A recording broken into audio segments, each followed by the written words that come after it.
Bonjour et merci de nous retrouver pour La Foi prise au mot, votre rendez-vous de formation et de réflexion. Cette semaine, je vous propose de réfléchir au poids du 19e siècle sur le christianisme.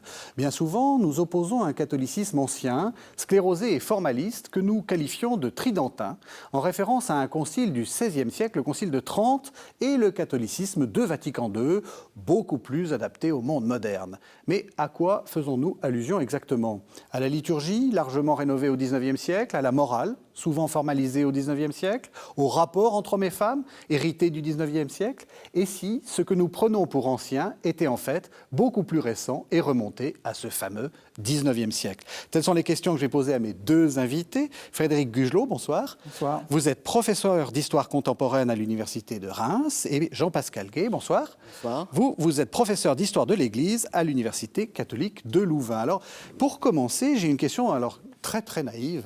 Le 19e siècle, ça commence quand et ça finit quand? Alors, le 19e siècle a changé dans ses dates chronologiques. Avant, on le commençait en 1789, avec l'éclatement de la Révolution française. Et maintenant, les historiens le font plutôt débuter en 1815, une fois justement tout ce processus révolutionnaire et impérial achevé. Donc 1815 maintenant. Donc c'est un siècle qui commence un peu tard. Mais c'est un siècle qui s'achève encore plus tard.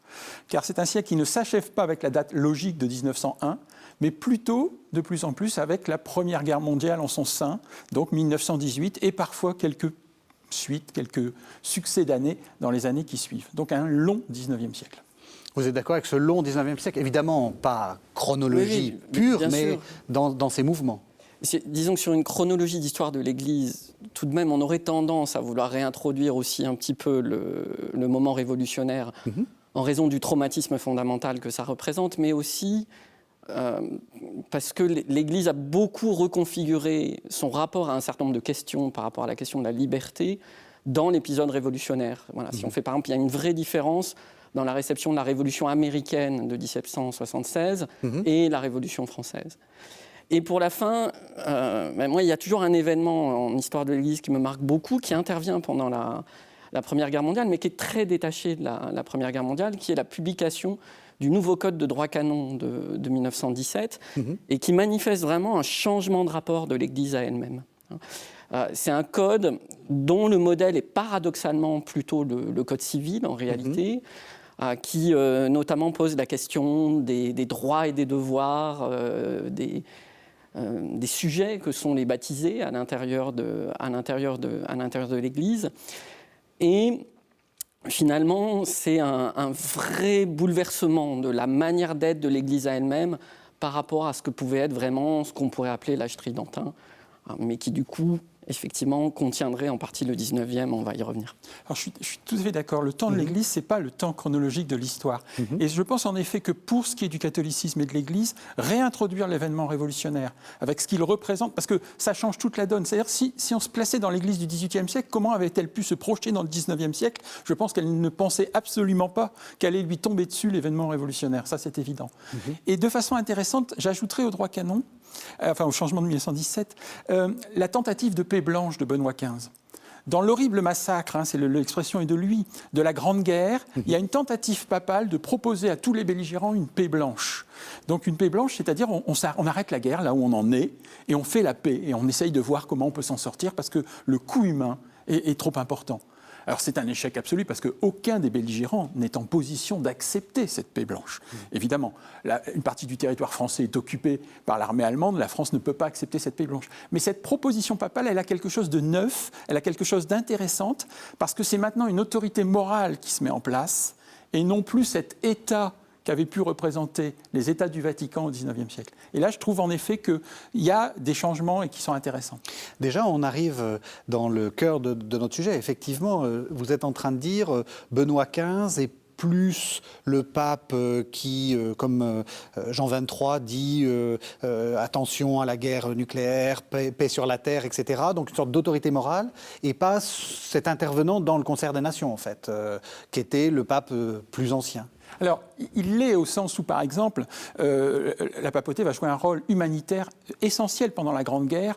Beaucoup de gens qui sont sans contact avec un blessé ou un prisonnier sur le champ de bataille passent par le Vatican pour avoir des informations, parce que le Vatican, justement, peut toucher les deux camps. Et donc, il y a un rôle humanitaire absolument fantastique de ce point de vue-là. Mais il y a cette autorité morale, maintenant, qui est que le pape peut dire, entre guillemets, à l'ensemble des belligérants du continent européen, c'est-à-dire le continent qui est au cœur, évidemment, du catholicisme, attention, nous sommes en train de nous massacrer nous-mêmes. Hein, et il y a des luttes entre catholiques. L'Empire d'Autriche est un des grands empires catholiques, et bien d'autres pays belligérants, la Belgique, par exemple, a été envahie de façon extrêmement brutale. Donc on a vraiment là, de la part de la papauté, une volonté d'essayer de se mettre au-dessus des belligérants en disant « je ne peux pas appartenir à un camp, mais j'essaye de vous proposer quelque chose », qui est un échec absolu, mais bon. Alors, même si le passage à une autorité morale telle qu'on peut la penser par exemple autour d'une figure comme Jean XXIII ne signifie pas encore tout de suite une sortie d'un modèle hégémonique, y compris d'un rêve que l'Église puisse elle-même être l'organisatrice des relations internationales. Ça, on le voit très très clairement dans le pontificat de Pie XI. Et dans son refus de la... Pie XI, pardon, c'est celui qui est juste entre Benoît XV, fin de la guerre, 1922, et 1939. Voilà, donc qui est le pape de l'entre-deux-guerres, vraiment. Et qui porte quand même encore avec lui ce rêve si caractéristique du 19e, c'est-à-dire la réinstauration d'une société chrétienne, et y compris d'un ordre chrétien des relations internationales. Alors c'est une des raisons pour lesquelles Pie XI est très très mal à l'aise avec la Société des Nations, alors que pour les souverains pontifes, au moins à partir des années 60 et déjà un tout petit peu avant, l'idée d'un droit international autonome, organisé par les États, régulé par les États, pose beaucoup moins de problèmes. Pour un Français, quand on pense au XIXe siècle, on pense le génie du christianisme, Chateaubriand, c'est horrible, on a tout perdu avec la Révolution française, mais on est triomphant. Est-ce que c'est ça ? Est-ce qu'il y a un rapport au temps, une réflexion à l'histoire qui se met en place à ce moment-là ? Vous me direz toute époque réfléchit à son histoire. Exactement. Mais là, est-ce qu'il y a une réflexion particulière à l'histoire ? Il y a la volonté de recomposer, en fait, une proposition qui se veut neuve, d'un rapport à l'histoire différente, parce que justement le bouleversement révolutionnaire, il a montré quoi ? Il a montré d'abord quand même que le catholicisme est suffisamment enraciné pour y avoir survécu. Et avoir survécu en particulier à la perte du soutien de l'État, même si à la recomposition du Concordat de 1801 avec Napoléon Ier, à ce moment-là, le catholicisme n'est plus que la religion de la majorité des Français. Alors que le judaïsme, les protestantismes sont maintenant reconnus pleinement et que les juifs, les protestants et les catholiques sont tous des citoyens à part entière. Donc ça change évidemment en partie la donne. Mais il y a aussi la volonté d'offrir une autre perspective. Parce que ce catholicisme, il a été persécuté, il a été brutalisé, il a eu des pertes humaines importantes. Il a découvert la haine qu'il avait pu générer aussi à travers des manifestations. On a brûlé une effigie du pape en pleine Révolution française, puisque la mode est à brûler des effigies, ce n'est pas une nouveauté absolue. Donc il a découvert aussi qu'alors qu'il se pensait installé, qu'il pensait nourrir, entre guillemets, la majorité de la population, il était violemment, brutalement contesté, et donc il fallait recomposer le récit. Offrir un autre récit historique qui permettait aux catholiques de retrouver une place à part entière au sein de la société. Oui, moi je pense que la notion de traumatisme est très aidante ici, c'est-à-dire que psychologiquement, le traumatisme nous force à reconfigurer nos récits. C'est vrai de toute existence, oui. Et il se joue quelque chose complètement de cet ordre-là au XIXe siècle. Alors, qui va rejoindre aussi des évolutions culturelles majeures, c'est-à-dire que le XIXe est le siècle de l'histoire, c'est le siècle qui invente l'histoire véritablement, en particulier comme pratique académique. C'est le siècle aussi qui l'installe dans nos cultures. Un catholique du XVIIe ou du XVIIIe siècle a très très peu d'idées de ce que sont les croisades, a très peu de chronologie, a très peu de temporalité. La place que peut avoir l'Église, l'histoire, dans l'enseignement scolaire, mais que ça soit en Italie, au Brésil, en France, fait que, de manière générale, le rapport au temps change au XIXe siècle. Et l'Église, elle est obligée de se confronter au nouveau rapport à l'historicité qui est en train de s'installer progressivement dans les sociétés de son temps. Et elle participe, elle aussi, à la construction d'un nouveau récit. Alors, à la fin du 19e, c'est extrêmement clair, hein, c'est-à-dire que c'est vraiment le moment de la formalisation des grandes institutions qui vont prendre en main l'écriture de l'histoire de l'Église. Oui. Pour le monde allemand, la fondation de la Gottesgesellschaft, qui va notamment écrire l'histoire du Concile de Trente. J'imagine qu'on va en reparler, mais c'est une histoire du Concile de Trente qui est écrite après Vatican I, après les événements de 1870. Oui.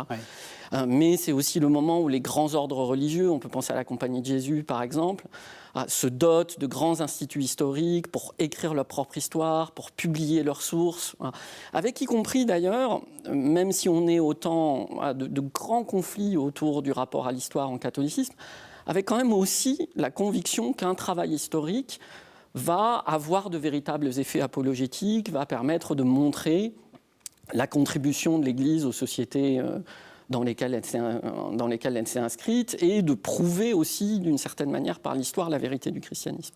Mais du coup, est-ce qu'on n'est pas là au cœur presque de l'émission et de notre problème, si j'ose dire, c'est-à-dire l'illusion que l'Église est une sorte de grande tradition qui est totalement ininterrompue et que peut-être Vatican II va interrompre. Est-ce que ce n'est pas quelque chose que crée le 19e siècle, cette idée qu'il y a cette grande tradition immémoriale? Moi, j'irai plus loin que vous. Peut-être je vais être trop radical, mais pour la discussion, c'est peut-être... Un peu de provoque, ça fait du bien. Voilà. Moi, ma position, c'est que le 19e a inventé la tradition.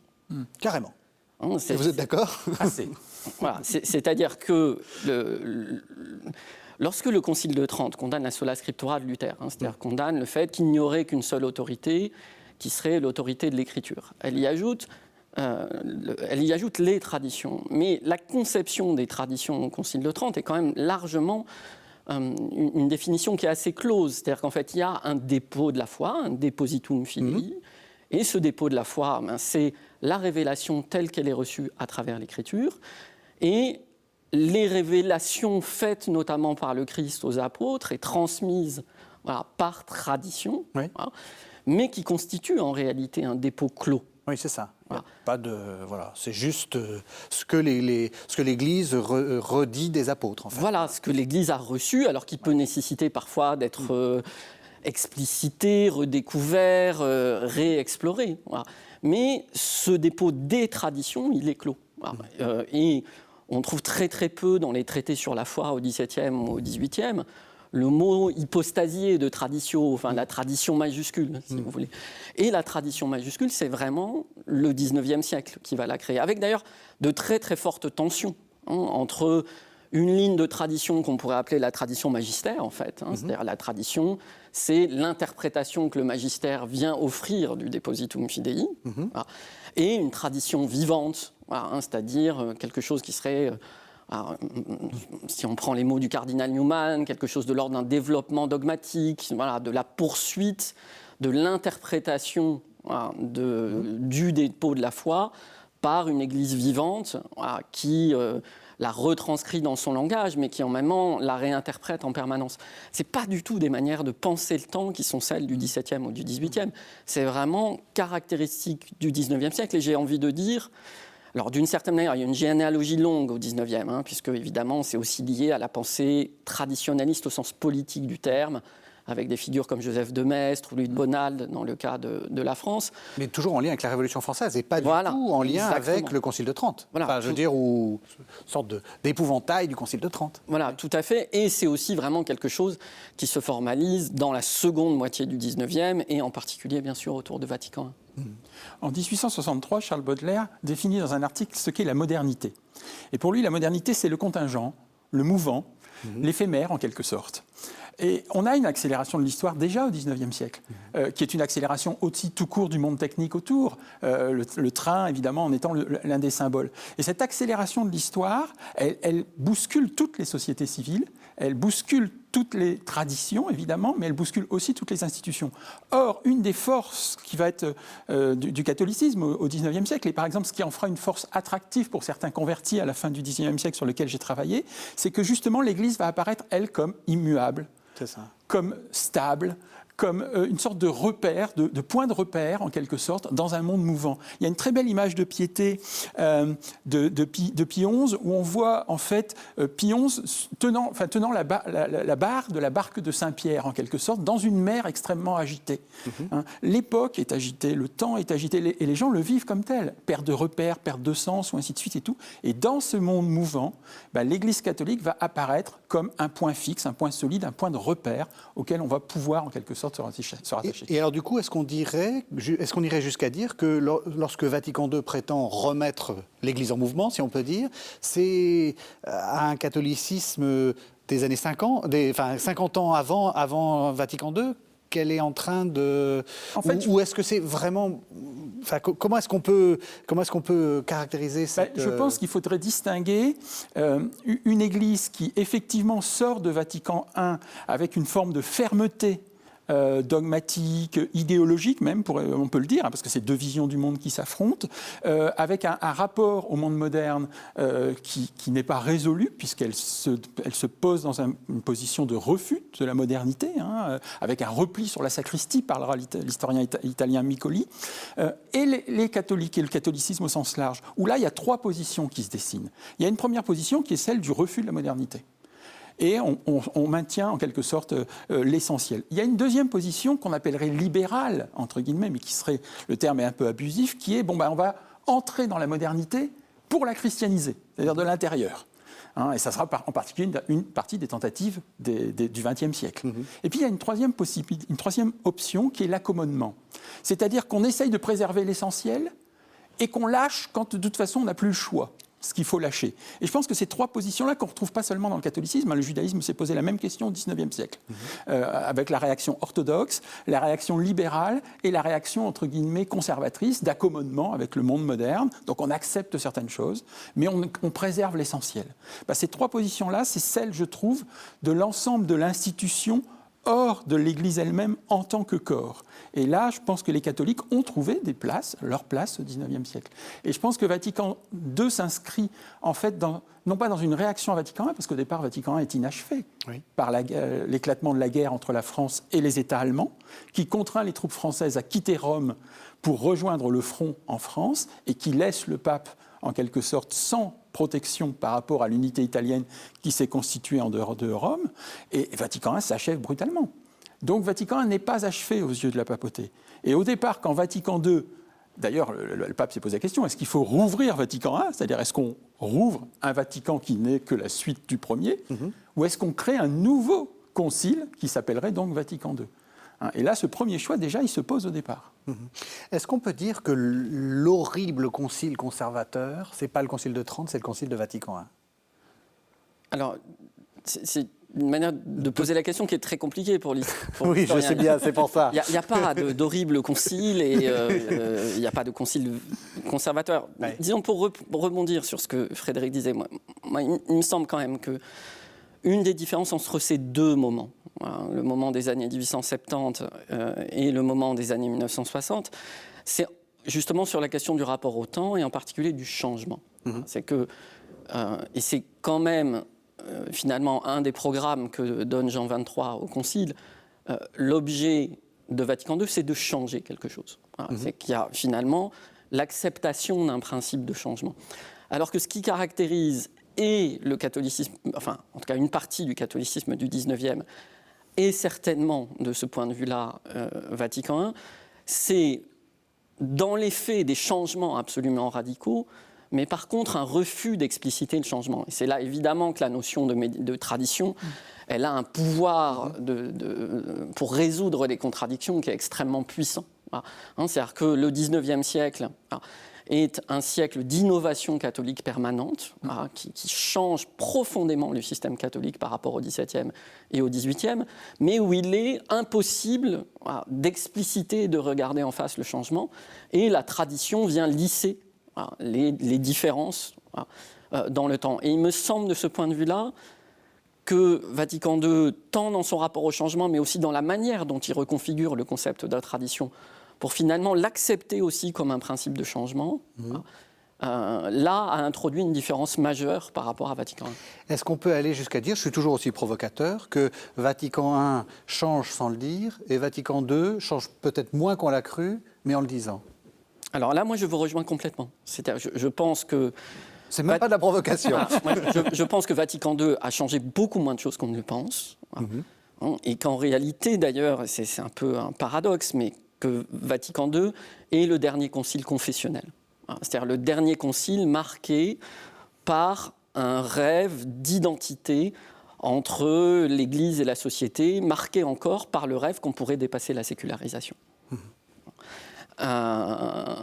Et du coup, qu'il préserve tout un tas de matrices, en particulier les matrices canoniques, ecclésiologiques, alors indépendamment des autres changements, et y compris des changements postérieurs, bien sûr. Voilà. Mais il préserve des matrices qui sont au fond de très long terme, et pour certaines qui sont effectivement très très stables.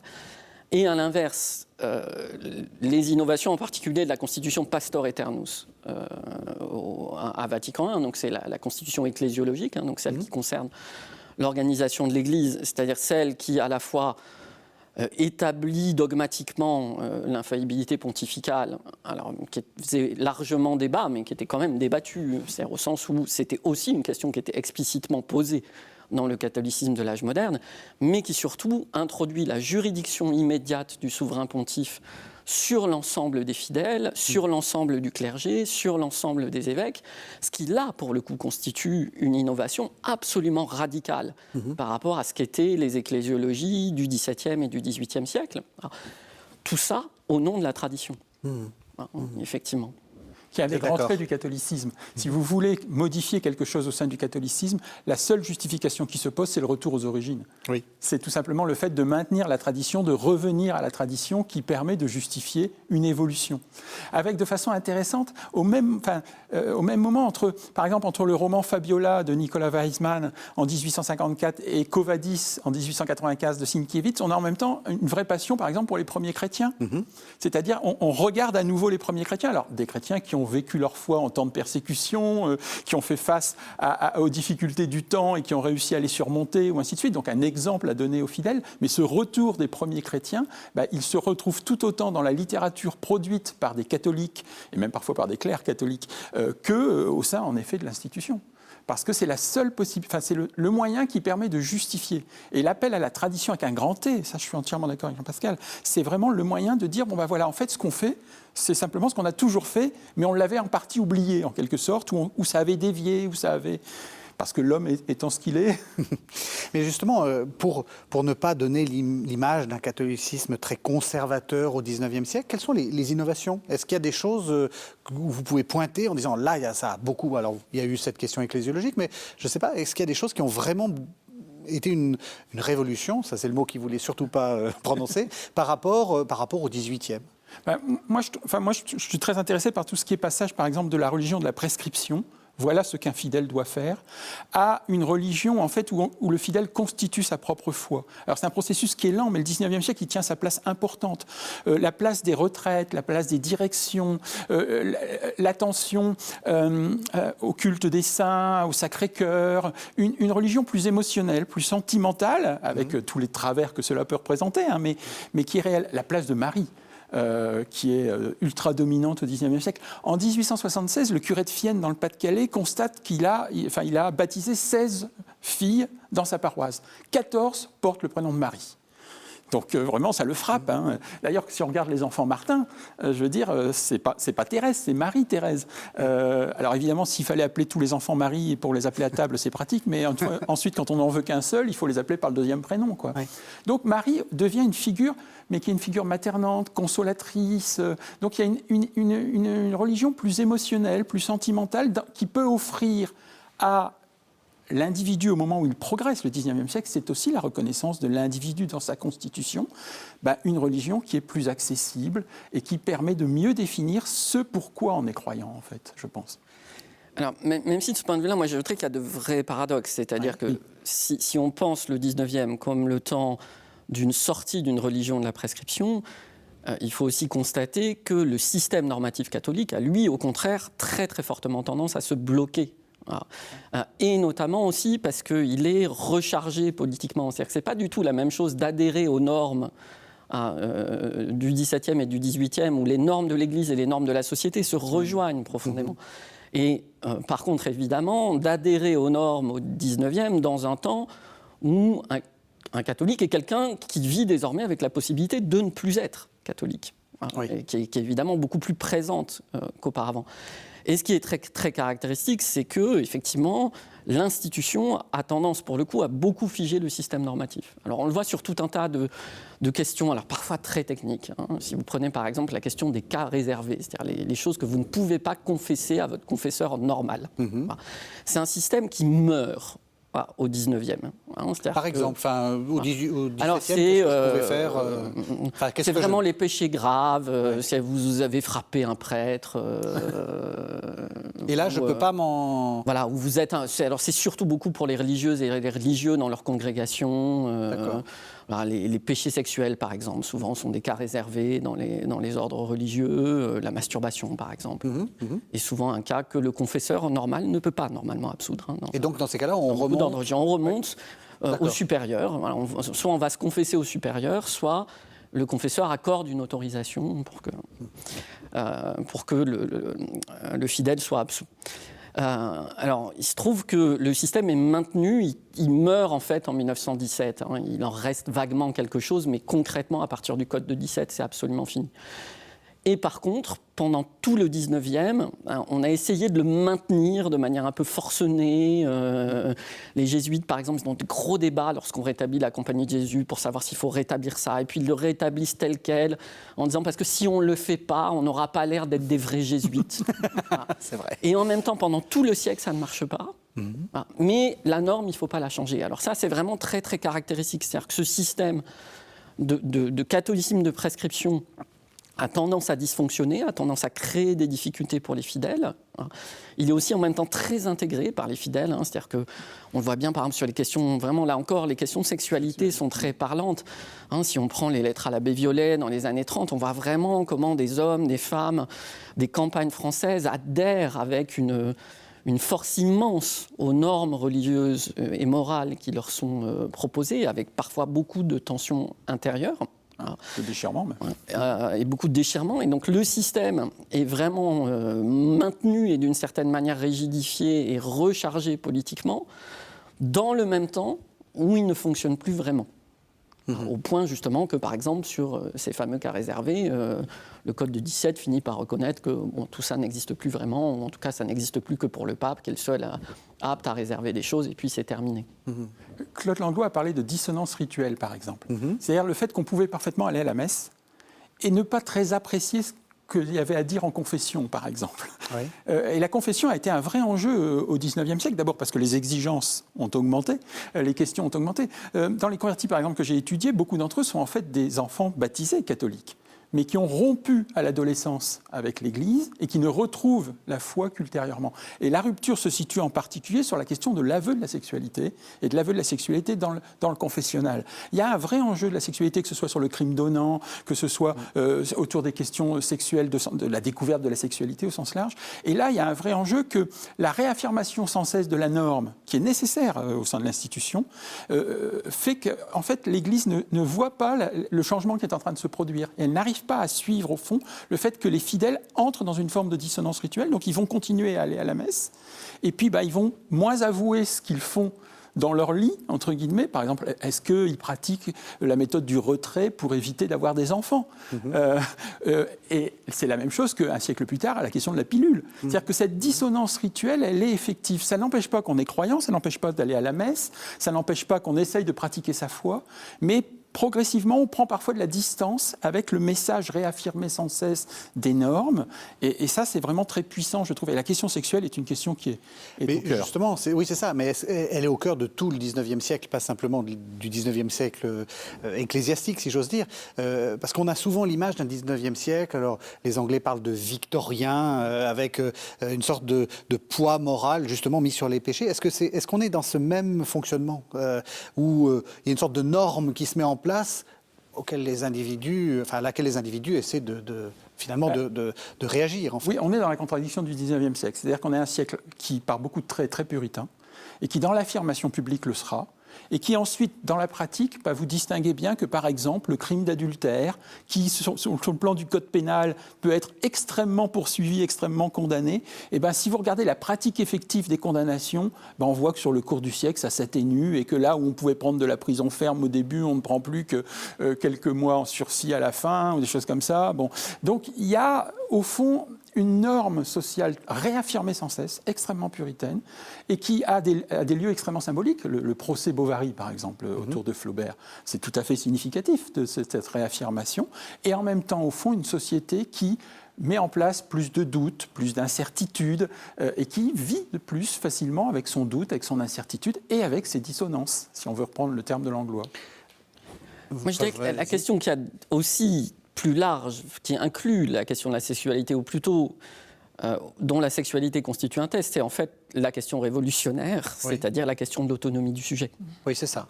Oui. Et que ce que l'institution catholique, pendant l'intégralité, pour le coup, du 19e, et de ce point de vue-là, il n'y a pas ces basculements que notre historiographie ecclésiastique a installés entre des papes plus ou moins conservateurs. Il y a au contraire une unité assez claire, c'est sur le refus de l'autonomie du sujet. Voilà. Et qui est au cœur de beaucoup de questions. Lorsque Léon XIII, qui justement, dans l'historiographie classique, plutôt vu comme un pape libéral, renforce la norme thomiste en théologie, donc avec l'encyclique Aeterni Patris en 1879. Derrière cette question de l'affirmation de la philosophie thomiste, une des questions, c'est le refus de l'autonomie du sujet. C'est justement de faire référence à une philosophie à partir de laquelle le maintien d'une distance à l'autonomie du sujet se justifie. Et ça, c'est vraiment la question qui traverse l'intégralité du 19e et qui, évidemment, mais du coup, fait l'objet d'une bascule plus tardive. C'est ça, les sujets sont quand même autonomes parce qu'ils l'ont appris. Et donc, qu'est-ce qu'on fait ? C'est le moment où on commence à... Parce que moi, j'interroge la question d'une sorte de 19e où tout le monde était vertueux, tout le monde était... par rapport à un discours où on nous explique qu'à partir du XXe siècle, largement sous le poids de la société, on devient immoraux, on devient... etc.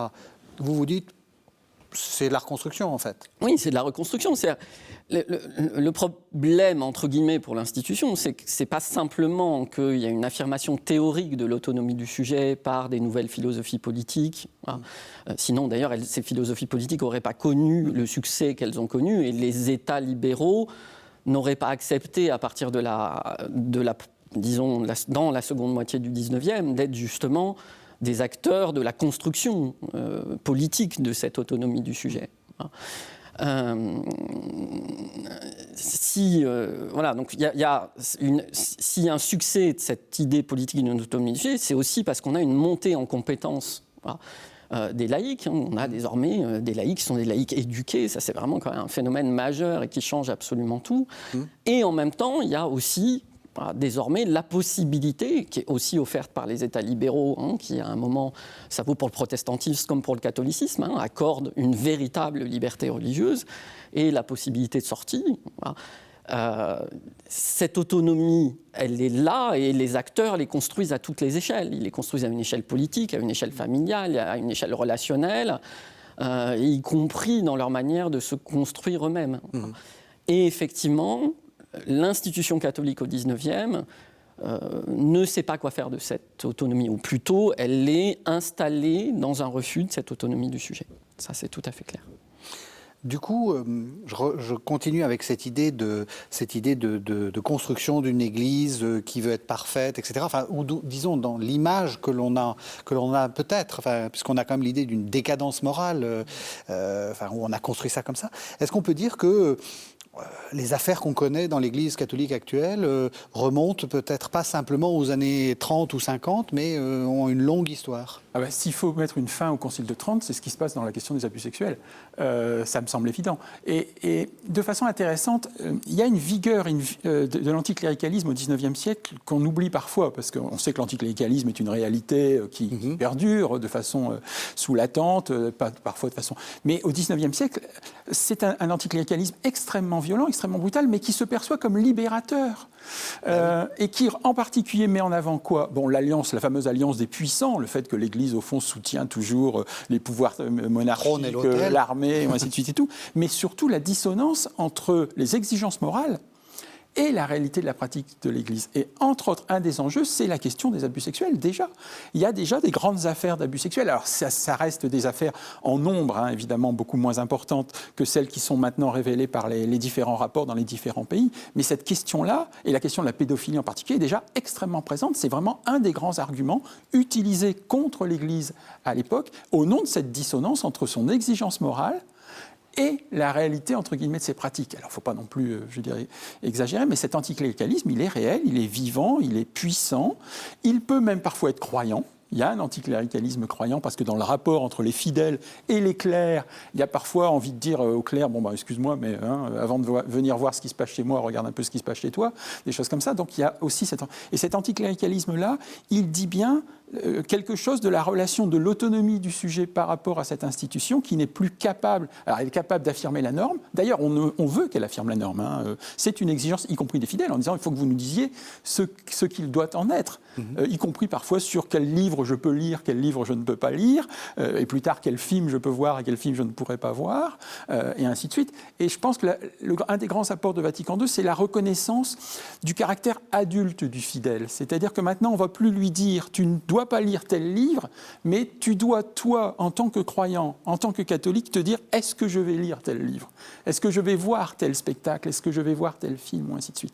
Il y a cette affirmation, en quelque sorte, d'une autonomie du sujet qui est reconnue, et je pense que un des grands apports, c'est celui-là du Concile par rapport à l'Église du XIXe siècle.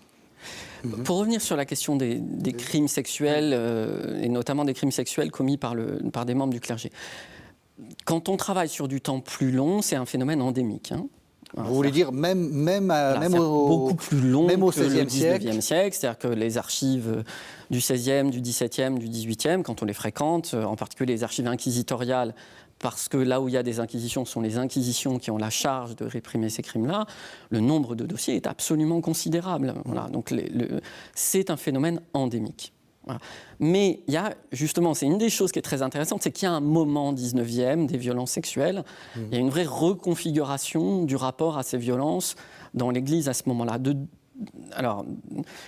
Et notamment, en fait, parce que la question politique, voilà, qui finalement la question qui domine l'histoire de l'Église au 19e, la question politique devient centrale. Et ça, on le voit à toutes les échelles. Alors, il y a une histoire extrêmement célèbre désormais, voilà, parce que les historiens en ont eu connaissance assez récemment, qui est donc une affaire de violence sexuelle qui a lieu à l'intérieur d'un monastère de femmes qui s'appelle le monastère de Sant'Ambrogio à Rome, à la fin des années 1850.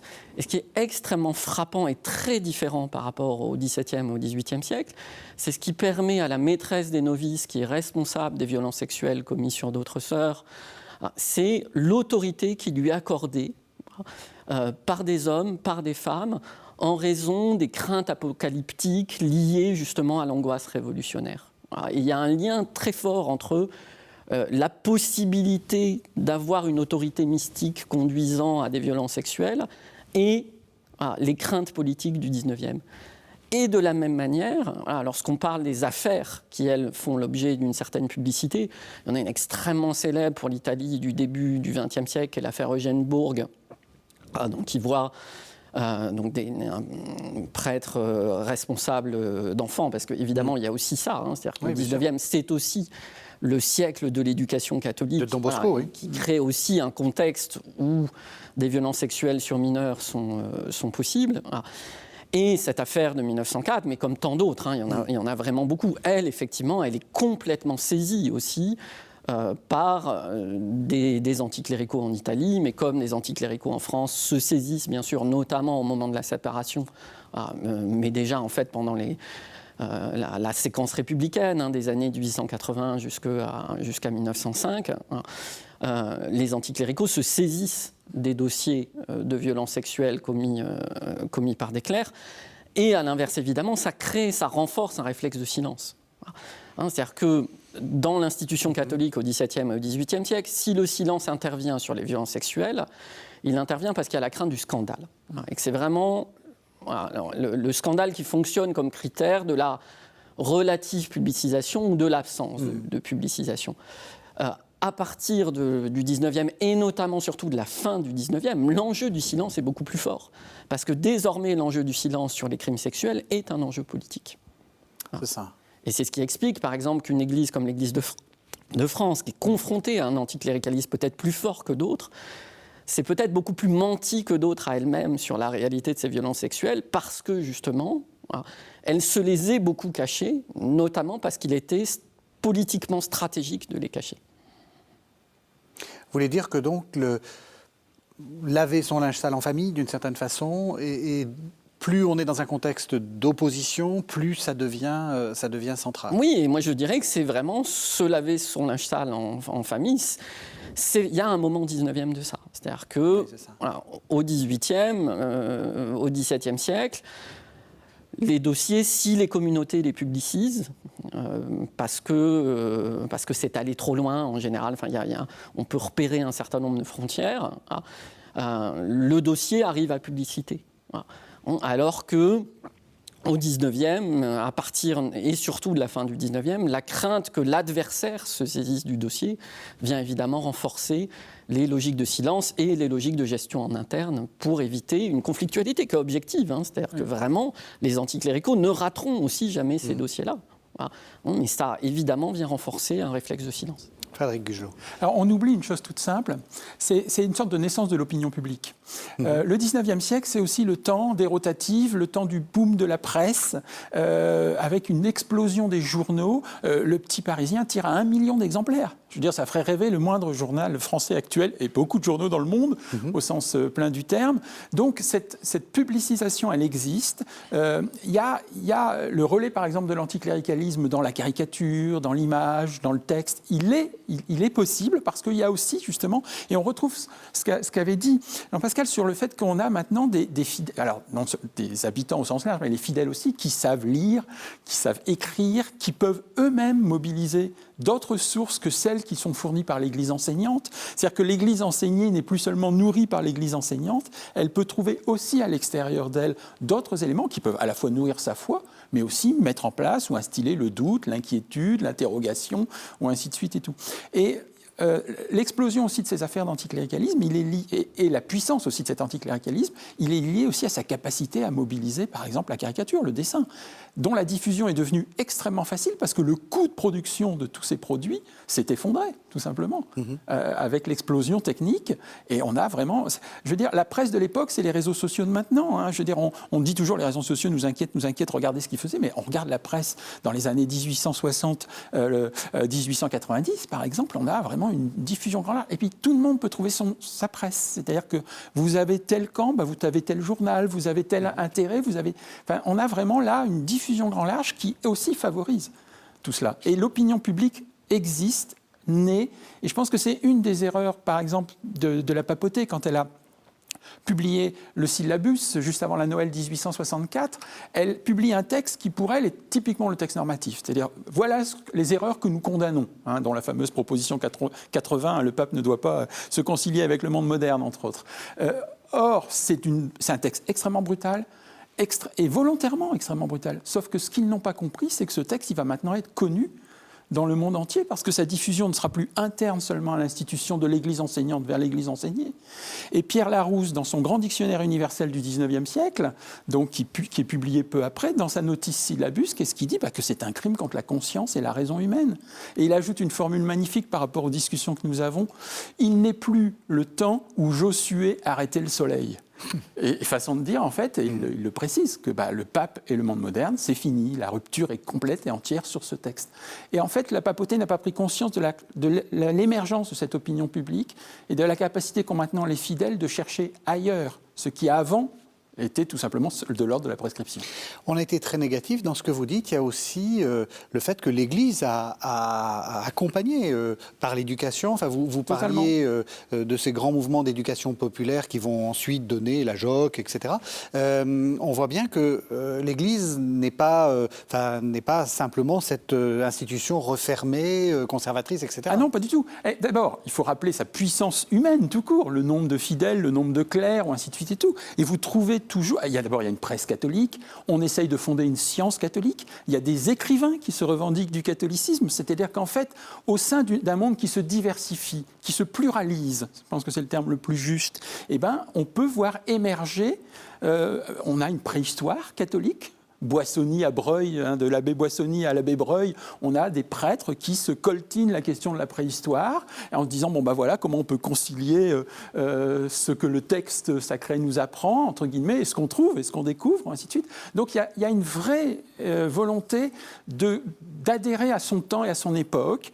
Par exemple, l'Église n'a jamais condamné le chemin de fer. Il existe une technophilie catholique. Le pape, Pie XI, on en parlait, c'est le premier à avoir construit une gare à Rome, avec une voie spéciale pour le Vatican, entre guillemets, puisqu'il y a une petite gare dans le Vatican. On voit les évêques bénir les gares et les locomotives. Alors on pose des questions. Par exemple, aller en vélo ou en moto, ça permet à un prêtre d'aller plus vite pour faire son office. Par exemple, s'il y a une urgence pastorale, prendre le vélo ou prendre la moto, ça peut être très utile.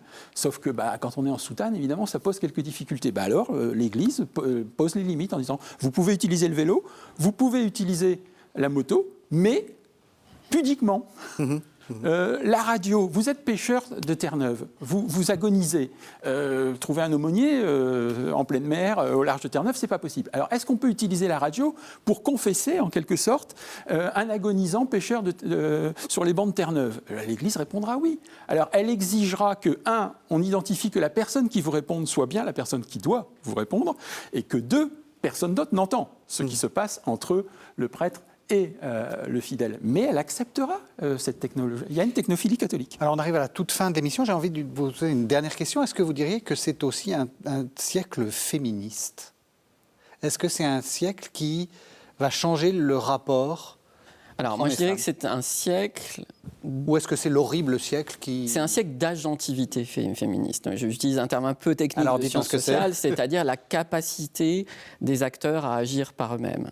C'est-à-dire ce qui s'est renforcé en catholicisme, effectivement, c'est la capacité d'action des femmes catholiques. Alors ça, on le voit évidemment très clairement. L'ordre féminin. Voilà, dans les congrégations féminines, dans ce que Claude Langlois a désigné pour le coup comme une révolution silencieuse. Voilà, mais vous avez 400 congrégations féminines qui sont fondées pour la France entre 400 congrégations au total, mais pour l'essentiel, c'est des congrégations féminines.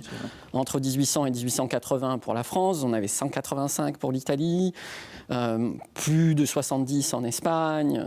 Voilà, donc on est vraiment sur une dynamique d'efflorescence qui est très bien connue. C'est ces congrégations qui ont fait, pour le coup, vraiment ensuite la vie du catholicisme du 19e, qui ont aussi fortement contribué à la globalisation du catholicisme. Enfin, la mission catholique à l'extérieur, c'est aussi largement une mission féminine. Et une des raisons, moi, il me semble, pour lesquelles ces congrégations sont fortement investies par des femmes, c'est qu'elles trouvent aussi dans ces lieux-là des espaces de liberté et des espaces d'agentivité où elles peuvent avoir une véritable capacité d'action. Je pense d'ailleurs, si on pense à la crise contemporaine des congrégations féminines apostoliques, c'est probablement parce que ces deux dimensions-là, qui faisait qu'on avait là des espaces féminins de liberté et d'action dans une société où la liberté féminine et l'action féminine étaient complexes, difficiles, encadrées. Cette différence-là, aujourd'hui, elle n'existe plus. Au contraire, probablement. Donc, d'une certaine manière, il y a cette dimension-là. Mais il ne faut pas non plus oublier le lien, malgré tout, assez fort de l'Église avec le système patriarcal. Oui. C'est-à-dire que, bien sûr, alors, le catholicisme du 19e a quand même comme caractéristique d'être marqué par une forme de dimorphisme sexuel. Donc, le public féminin est beaucoup plus important numériquement que le public masculin. Ça a des conséquences. Par exemple, dans la manière de gérer les relations entre époux. Mais malgré ça, il y a quand même des dimensions sur lesquelles les choses évoluent très peu. Si vous prenez par exemple la question des violences intrafamiliales, la théologie morale catholique, alors là, la chronologie n'est pas absolument claire, mais au milieu du 19e, elle maintient encore le droit de l'époux à corriger son épouse en bonne théologie morale. Alors ça s'efface. Ça s'efface par le silence. Ça fait partie de ces rares changements au catholicisme qui se font sans déclaration, parce qu'une question se met à disparaître. Et honnêtement, elle disparaît vraisemblablement autour de la fin du 19e et du début du 20e siècle. Mais on est évidemment quand même loin d'une vraie capacité aussi de l'institution ecclésiastique à s'engager pour quelque chose qui serait de l'ordre d'une sortie de la patriarcalité de la société contemporaine. Et il y a aussi évidemment une tension très forte avec les féminismes contemporains à la fin du 19e dans l'institution catholique. Il y a 3 grandes menaces qui sont mot de la fin, à l'origine de la décadence. Les francs-maçons, les juifs et la femme libérée. Et ça restera pendant tout le 19e siècle. Et donc l'autonomie féminine, si elle se situe dans les congrégations, c'est exact. Et le public féminin trouve dans l'Église sa place, puisque les fidèles sont largement des femmes. Mais il reste quand même ce discours au fond patriarcal. Alors il nous reste 2 minutes pour présenter 2 livres. Le premier, Frédéric Gugelot, c'est celui que vous nous avez apporté, La conversion des intellectuels au catholicisme en France. Alors vous avez 1 minute pour nous dire ce qu'il y a dedans. Alors, c'est tout simplement l'étude collective de cette réadhésion au catholicisme d'un certain nombre d'artistes, d'écrivains, à la fin du 19e et début du 20e siècle, un mouvement qui semble à contre-courant entièrement de l'histoire, comme on vient d'en parler, et qui surprend à l'époque, mais qui est un vrai phénomène culturel. Et puis, Masculinité sacerdotale aux éditions Bré-Paul, sous la direction de Jean-Pascal Gay, Sylvia Mostaccio et Jocelyn Tricou. Vous avez aussi 1 minute. C'est juste un volume où on essaye de faire le point sur la manière dont les études de genre peuvent permettre aux historiennes et aux historiens de repenser l'histoire du clergé sur le long terme, donc du Moyen-Âge à l'époque contemporaine. On a essayé de faire un bilan de l'étude des masculinités cléricales sur le temps long du catholicisme. Merci à tous les deux. Merci de nous avoir suivis. Vous savez que vous pouvez retrouver cette émission sur le site internet de KTO, www.ktotv.com. Et on se retrouve la semaine prochaine.